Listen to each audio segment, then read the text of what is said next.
Good day. Thank you for standing by, and welcome to the Opendoor second quarter 2021 earnings conference call. At this time, all participants are in a listen-only mode. After the speaker's presentation, there will be a question-and-answer session. To ask a question during this session, you will need to press star 11 on your telephone. Please be advised that today's conference is being recorded.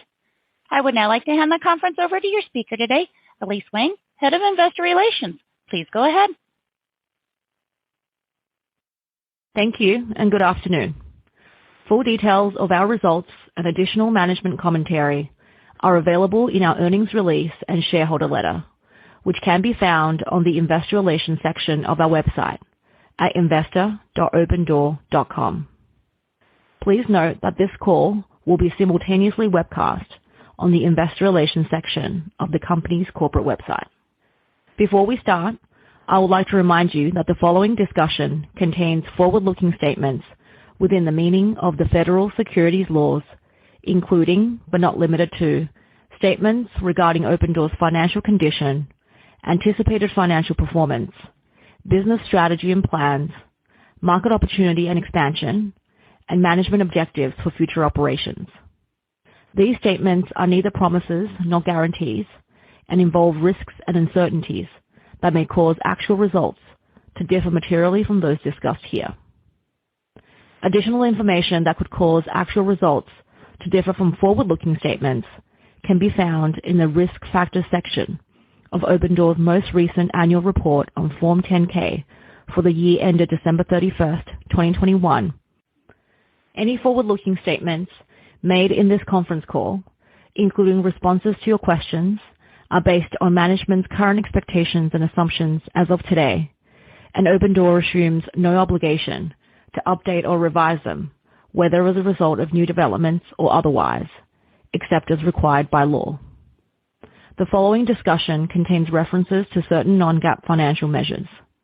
The company believes these non-GAAP financial measures are useful to investors as supplemental operational measurements to evaluate the company's financial performance. For a reconciliation of each of these non-GAAP financial measures to the most directly comparable GAAP metric, please see our website at investor.opendoor.com. I will now turn the call over to Eric Wu, Co-founder, Chairman, and Chief Executive Officer of Opendoor. Good afternoon. On the call with me is Carrie Wheeler, our Chief Financial Officer, and Andrew Lewacki, our President. At Opendoor, we strive to empower our customers to make life-changing moves. To that end, I'd like to start our call with the story of Julie Damavandi, a recent customer of ours. I'm Julie Damavandi. I live in Henderson, Nevada, and I sold my home to Opendoor. I was in my home for 41 years and really was looking forward to a new, fresh start.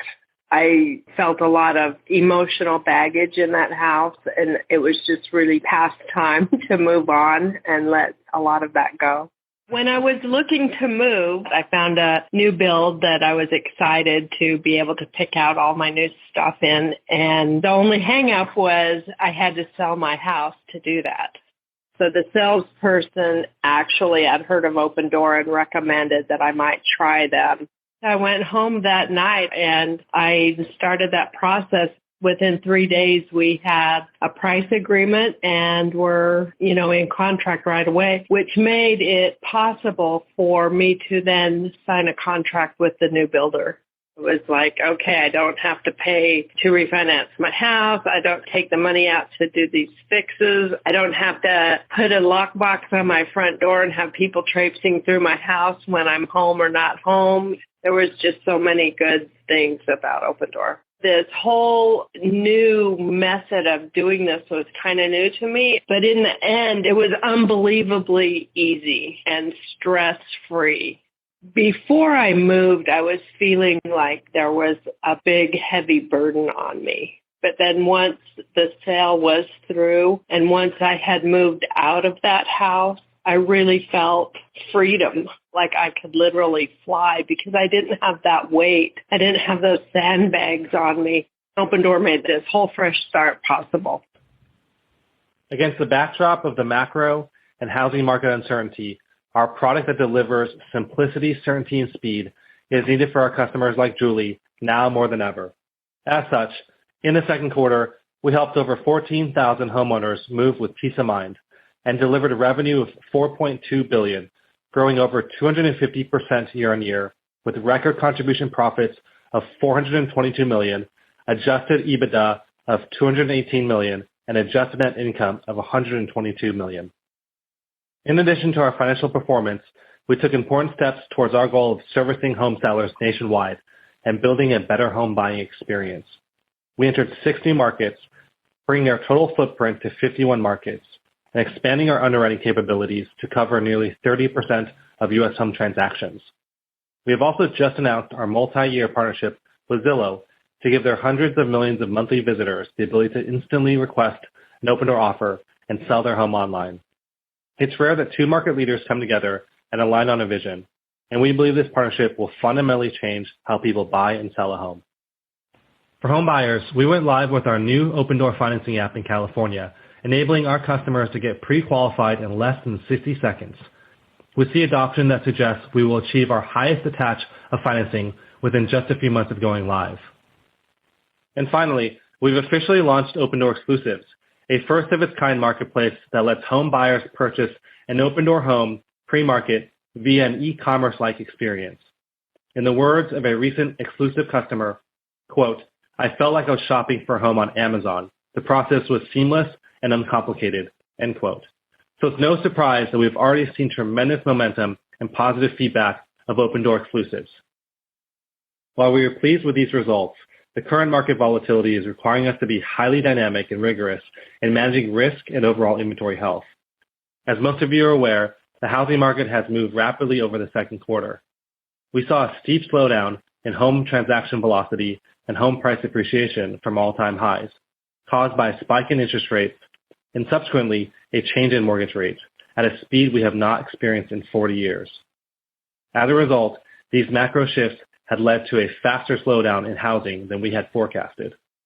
To navigate this market movement, we have substantially increased our spread since May, which position our acquisition cohorts to meet or exceed our margin expectations.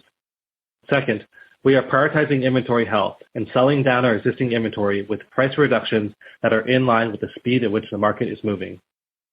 While this will lead to sequentially lower contribution margins in the second half of the year, these are disciplined actions that will enable strong financial performance beyond this transition period. We will balance short-term risk management with long-term transformational investments such as Opendoor Exclusives and our Zillow partnership, and continue to build the experience that addresses the consumer needs better than anyone else out there. Importantly, we know this is our opportunity to improve our systems, strengthen our position, and emerge as the best marketplace to buy and sell a home. I will now turn the call over to Carrie to discuss our financial performance in more detail. Thanks, Eric. Q2 was another outstanding quarter. We delivered $4.2 billion in revenue, double-digit contribution margin, and $122 million of adjusted net income, our best proxy for operating free cash flow. We also ended the quarter with a fortress balance sheet with $2.5 billion in cash, another $700 million in equity invested in homes, and over $11 billion of financing capacity. These results completed a record first half of 2022 as we leaned into an exceptionally strong housing market and captured additional earnings in anticipation of greater macro volatility in the second half of the year. Moving from the second quarter and looking ahead, as Eric mentioned, we've seen the macro environment evolve rapidly over the course of Q2, with the Fed's aggressive response to curb inflation resulting in the largest quarter-on-quarter increase in mortgage rates in 40 years. This led to a market change in housing market momentum and a faster than typical seasonal shift as waning affordability sidelined many home buyers. We had long anticipated a slowdown in transaction volumes and in HPA from record levels. However, the pace with which this occurred was faster than anticipated. While the absolute level of transactions has moved lower, it remains in line with 2018 and 2019 and above the 2014 to 2017 levels. In other words, homes are still selling, but at a slower pace than the record high sell-through rates seen in Q1 and early Q2. In terms of HPA, there's usually a consistent seasonal month-over-month pattern to home price changes throughout the course of the year. HPA sharply accelerates in mid-February, peaks at the end of the first quarter, and then gradually moves to around zero during the third quarter, resulting in low to no HPA in the second half of the year. In contrast, the speed with which HPA moved from peak levels early in Q2 was faster than our expectation and sharper than typical seasonal home price declines. We saw 1 month rolling HPA move from approximately 300 basis points in early May to negative 100 basis points as of mid-July. We are beginning to observe a flattening out of the month-over-month change in HPA and may continue to see HPA trend in line with normal seasonal patterns for the remainder of the year. Our performance for the second half of the year will reflect this transition in the housing market to lower transaction velocity, lower HPA, and longer holding times beyond normal seasonal trends. As discussed in our shareholder letter, we've taken and are continuing to take swift and decisive actions to 1, adjust pricing to sell homes expeditiously, and 2, adjust new acquisition home pricing to reflect market conditions and enable those cohorts to perform in line with our target expectations. Our focus on inventory health and risk management informed 3 key pricing decisions we made in the quarter. First, we substantially increased spreads embedded in our acquisition offers beginning in May. However, given how quickly our spreads increased and the time lag we have between making an offer and when an acquisition closes, we saw a gap between spreads at offer versus close time for specific cohorts of homes during the quarter. We made the decision to close on those homes and not to reprice or cancel contracts. We believe that this is a critical brand investment that will pay dividends for years to come. Second, we have adjusted down listed prices on our inventory to stay in line with the market to drive sell-through. While these price reductions will impact our contribution margins in the second half beyond the impact of seasonality, our decision to prioritize earnings in the first half gives us flexibility to take such actions. Finally, we are continuing to operate with sustained higher spread levels for the new acquisitions we're making. The combination of these higher spreads and lower marketing spend will reduce our acquisition pace. This in turn will shift our resale mix in the coming quarter to longer dated homes that are usually at lower margin. Our plan is to resume a higher acquisition pace as the housing market stabilizes. Our Q3 guidance contemplates the impact of these actions as well as a broader range of outcomes that could arise given uncertain market conditions. Therefore, guidance has a wider range than what we've provided in past quarters. Our revenue outlook is for $2.2 to $2.6 billion, which reflects expectations for fewer homes sold in the quarter given a slower resale pace, as well as the impact of a lower acquisition pace that subsequently impacts resale volumes. EBITDA guidance for negative $175 to negative $125 million reflects this revenue range, the impact of our decision not to cancel offers in Q2, price reductions we're taking on inventory to clear, and anticipated resale mix. We are managing adjusted operating expenses down versus Q2 at approximately $190 million for Q3. Expense reductions will be driven primarily by ramping down third-party capacity built into our operations and focusing marketing spend on our most efficient channels. Finally, our guide implies a contribution margin of approximately 1.7% at the midpoint of our range. In summary, we recognize that market conditions will continue to be fluid in the second half of the year. We will continue to be nimble and responsive, leveraging our dynamic pricing, operational expertise, and low-cost structure. We have a very strong balance sheet by design, with cash and marketable securities totaling $2.5 billion and $11 billion of financing capacity. Clearly, we have the resources and are well-positioned to successfully navigate this transition in the housing markets. And we remain steadfast in our pursuit of our long-term mission and goal of building a profitable generational company. I will now open up the call for questions. Thank you. Thank you. If you have a question at this time, please press star then 1 on your touch-tone telephone. If your question has been answered or you wish to remove yourself, please.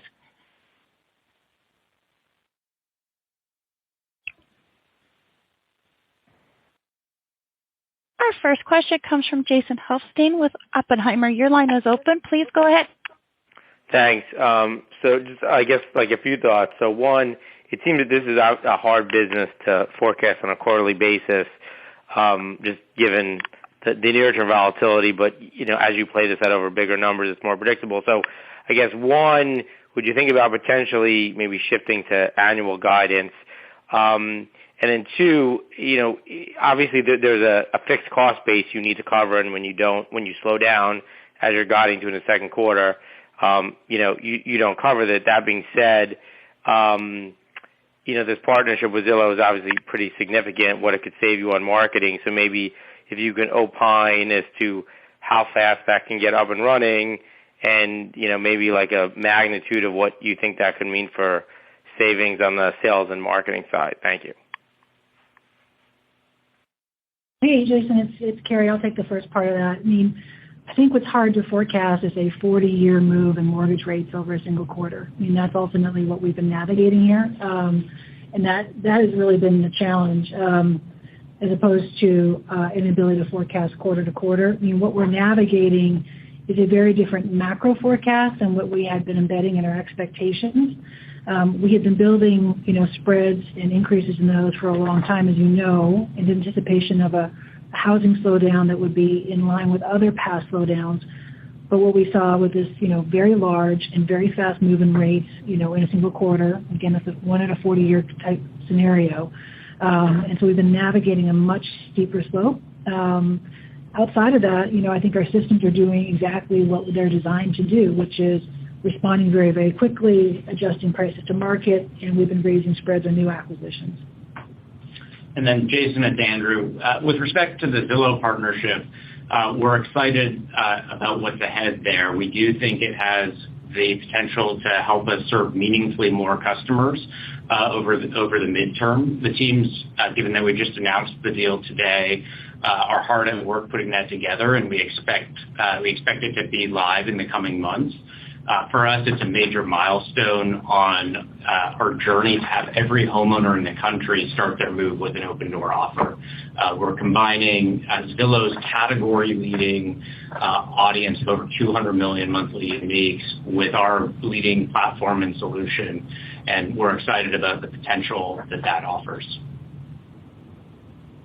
Thank you.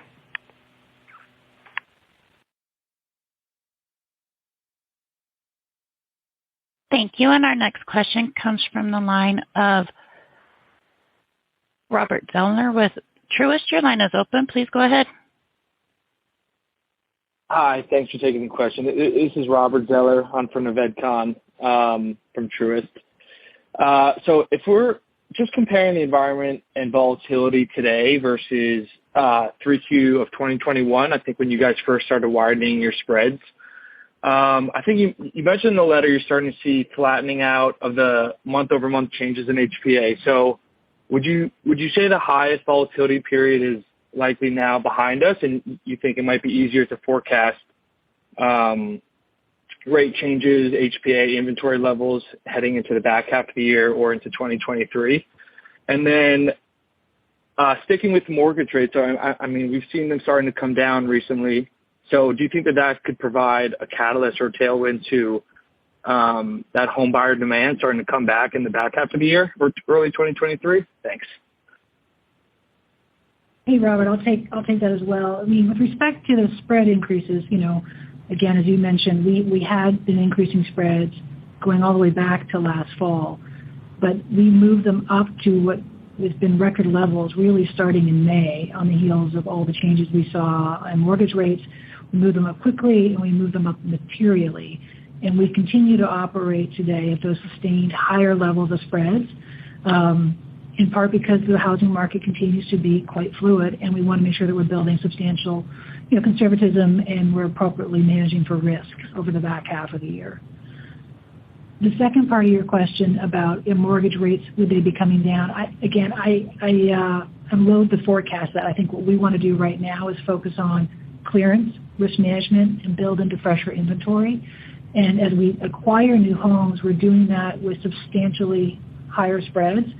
And feel very good about our ability to create new cohorts that will perform in line with our expectations. And I would say the spreads we're operating with now would embed frankly, a more negative macro outlook than what we're seeing in this very moment. But again, that's a risk management decision.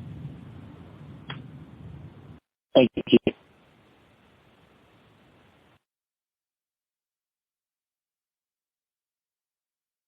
And our next question comes from the line of Dae Lee with JP Morgan. Your line is open. Please go ahead. Great. Thanks for taking my questions. I have two. So the first one, kind of following up on the prior question of demand. So this pullback in demand, are you seeing this across all of your markets, and do you think this is a temporary pullback? And if it is, like, what do you think could get the demand flowing again? And then secondly, could you talk a little bit more about Opendoor exclusives? What's your long-term vision for this product, and how large do you think this could be as a percent of homes that you sell? Andrew, I can take the first part of that, and then Eric can speak to exclusives. In terms of what we're seeing across markets, we're absolutely seeing different performance and trajectory across our market footprint. On the East Coast, our markets are tending to perform well, particularly in the Southeast and Florida. Our central markets are a bit more mixed, and our Western markets, notably, Phoenix, Vegas, Sacramento, Tucson, are a bit more challenged. Broadly, I think it highlights the importance of having a 50-plus market footprint and the geographic diversification that offers. Eric, do you want to talk to exclusives?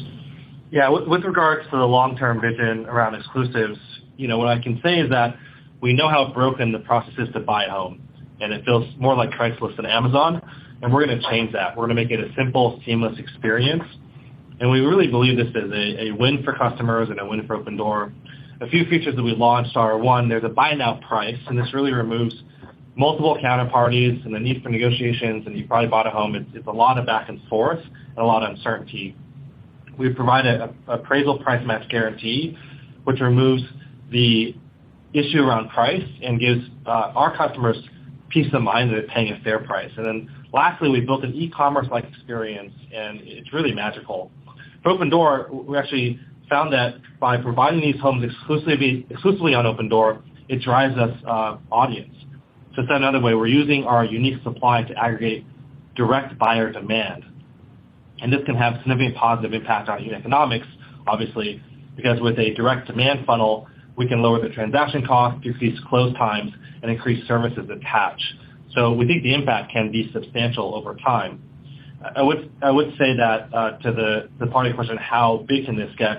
I do view this as an important start of a fundamental shift in why and how direct buyers work with Opendoor, and it does unlock a tremendous amount of opportunity in the medium term for us. Great. Thanks for the color.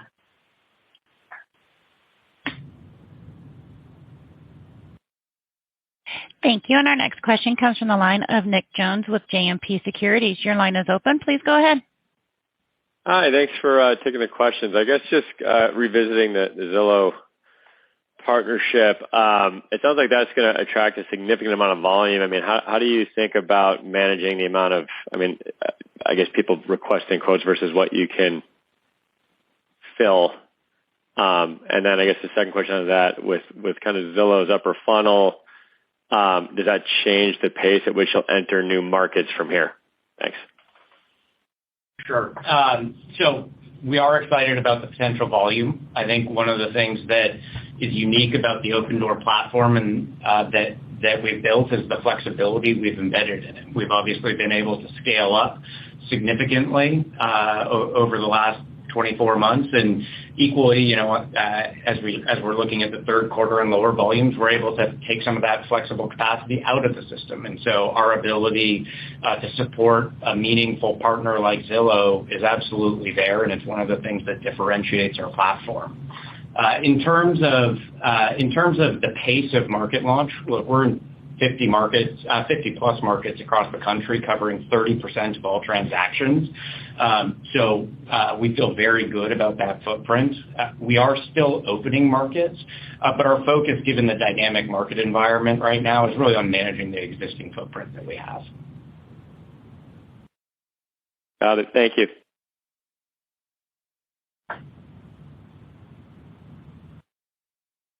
Thank you. And our next question comes from the line of Justin Ages with Berenberg. Your line is open. Please go ahead.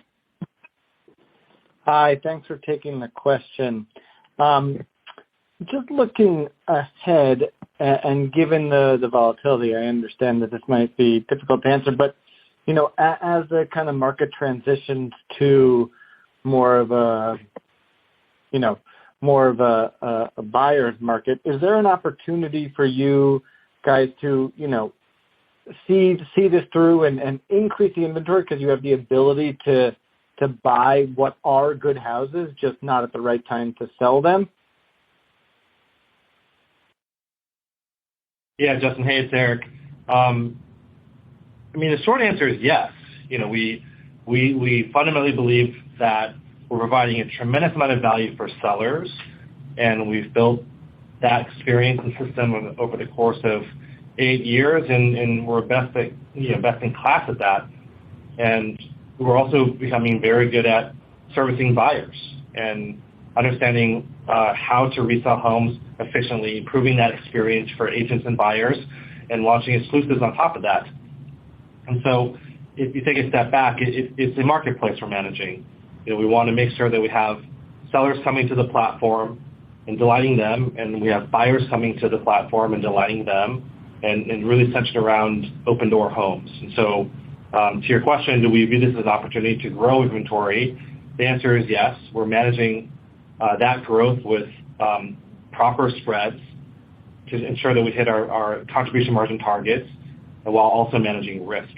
And so those are the dynamics at play, and we're continuing to invest in our platform so we can grow. Great. Thanks for that. And then one follow-up, if I could.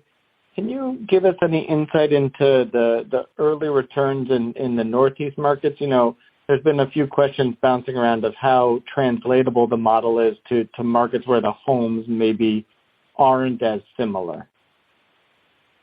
We're still in early days in the Northeast markets. All of those markets launched relatively recently over the course of the first half of this year, and so it's early days. And our playbook for market launch is very focused early on making sure we feel really good about the quality of our underwriting. And as we're proactively managing against the dynamic macro that we've been talking about, we're looking at each and every market. But as you'd expect, in our more complex markets, we're slowing our pace as we manage that book of inventory. All right, that's helpful. Thank you for taking the questions.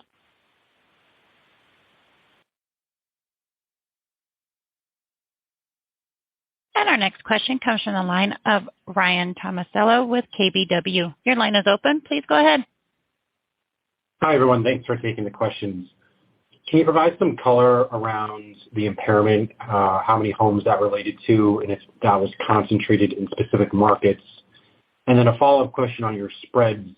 Can you say where your service fee stands on average today, and if you feel like stronger expected conversion that you mentioned could actually compel you to take those service fees higher as you look to take your foot off the gas a bit here in terms of the acquisition piece? Sure, I'll take that.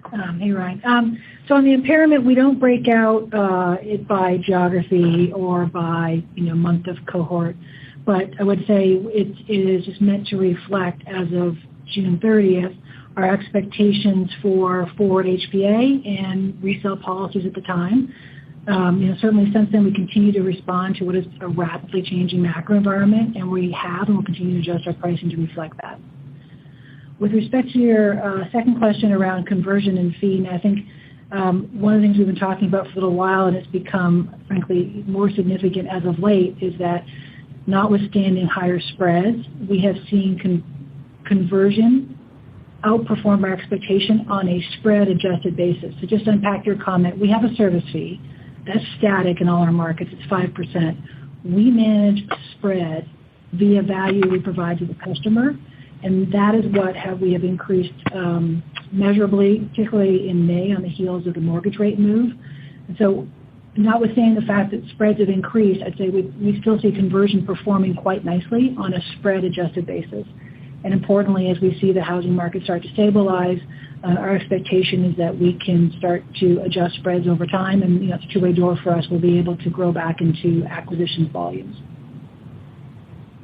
Thanks. And if I can just squeeze one more in on the expense levers you're pulling in relation to I think the $190 million you're guiding to for 3Q. How much more room is there for efficiencies, to the extent, the market does continue to deteriorate, and if we should, expect an additional sequential moderation into the fourth quarter in the expense base? Thanks. We're aggressively managing down our costs. The $190 million that you referenced is called a high single-digit quarter-over-quarter decrease, and we expect to exit the quarter on a run rate at an even lower level than that. There's really three main levers we're pulling to do that. The first is we're flexing down our third-party capacity pretty aggressively. As we scaled up, we were very deliberate about leveraging third-party labor versus hiring. So, for example, in the first half, nearly 40% of our home operations tasks were carried out by third-party labor, and we're in process of dialing that capacity back.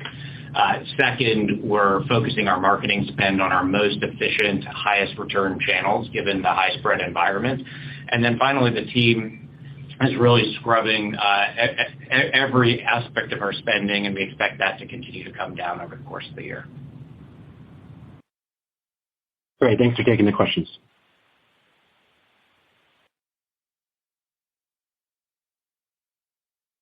Thank you. And our next question comes from the line of Jason Weaver with Compass Point. Your line is open. Please go ahead.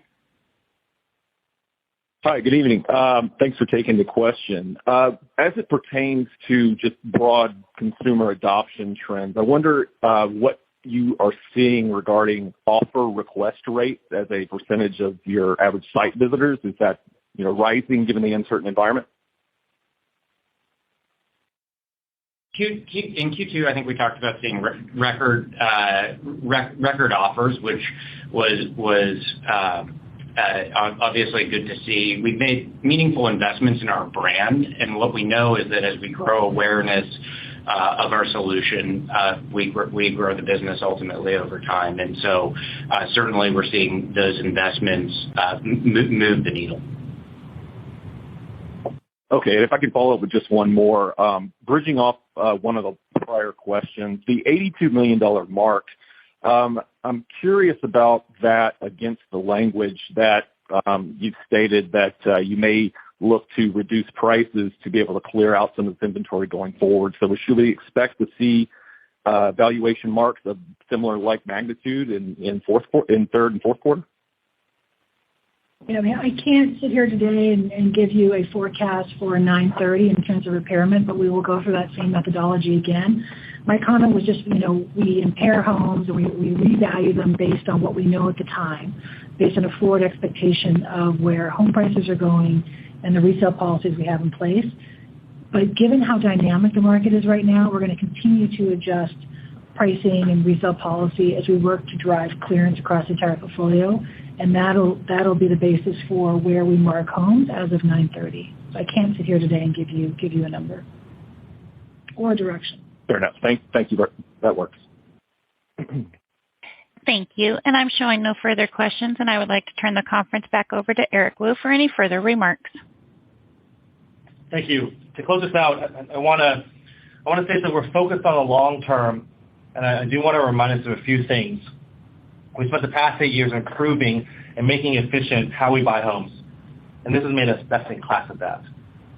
We spent the past 8 years improving and making efficient how we buy homes, and this has made us best in class at that. We have shifted a tremendous amount of resources and focus on now becoming the best seller in the world of homes. We are the only company vertically integrated as a principal with the incentive alignment to improve and optimize that system. This means we will become the best buyer and the best seller of homes, and this capability will underpin our platform. Thank you for attending. This concludes today's conference call. Thank you for participating. You may now disconnect. Everyone, have a great day.